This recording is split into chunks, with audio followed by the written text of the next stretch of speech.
తర్వాత హీరోని కలుస్తున్నాను 100 అంటే అందుకే అండ్ సాయి గారికి గారు కూడా వచ్చినారు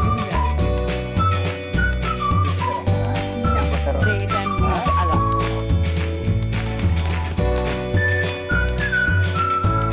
మన బడ్జెట్ 100 crores అంటే ఈవినింగ్ మా రెమ్యునరేషన్ లో పెట్టేవారు తప్పించి ఆ 100 కోట్లు 100 కోట్లు ఒకేసారి చూసాం 100 కోట్లు యాజ్ అ డైరెక్టర్గా ఓన్లీ స్క్రిప్ట్ స్టోరీ లైన్ వినగానే ఏమనుకుంటున్నాను చాలా పెద్దది ఆయన కోవిడ్ టైంలో చెప్పాను ఫస్ట్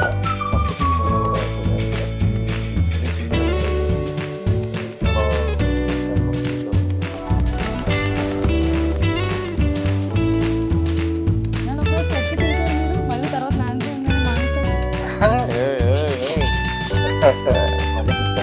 అప్పుడు మనం కాదన్నా లేకపోతే తీసుకుంటుంది కదా అది ఇప్పుడు చూడండి ఇప్పుడు ఎలా కలుస్తాం అయ్యో ఏం చేస్తారు రాసు గారు 100 కోట్లు ఉంటే మనకు తెలీదు అంటే ఇప్పుడు ఒక వ్యాపారస్తుడు దొరికితే వాడికి తెలిసి ఏం చేయాలో కాదు. ఇప్పుడు మామూలుగా సాదా సూదాగా పనిచేసే వాళ్ళకి దొరికితే సడన్ గా ముందు ఆ కాదు బయటకు రావడానికి డోర్ కొట్టింది దాని మహా అయితే మీరేం చేస్తారు మీరు నేను ఫస్ట్ అది నిజమా కాదా అని చెక్ చేస్తాను ఎంత అంతే అన్న నేను డబ్బు ఒకటే రాదు డబ్బు కూడా చాలా వస్తుంది రాసు గారు మీ క్యారెక్టర్ ఎలా ఉంటుంది 100 crores నేనైతే ఈ మధ్యకాలంలో చేసిన సినిమాలో హీరో ఉంటాడు.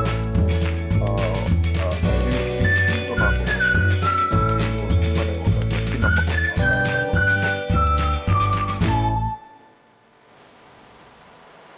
రోజు మీ షూటింగ్ లో అలా డబ్బులు కట్టలు అలా ముందు పెట్టేవాళ్ళ సో రోజంతా అలా పనిచేసిన ఒక అమౌంట్ తీసుకునే ఇక్కడ ఒకేసారి అంత యూజ్ అమౌంట్ చూసేటప్పటికి ఎలాంటి లైఫ్ లో చేంజ్ వస్తాయి కదా డబ్బు ఒకటే రాదు ఎప్పుడైనా సరే జీవితంలో డబ్బు కానీ అమ్మాయి కానీ ఒకటే రాదు ఓకే చాలా తీసుకొస్తుంది మీకు చాలా క్లారిటీ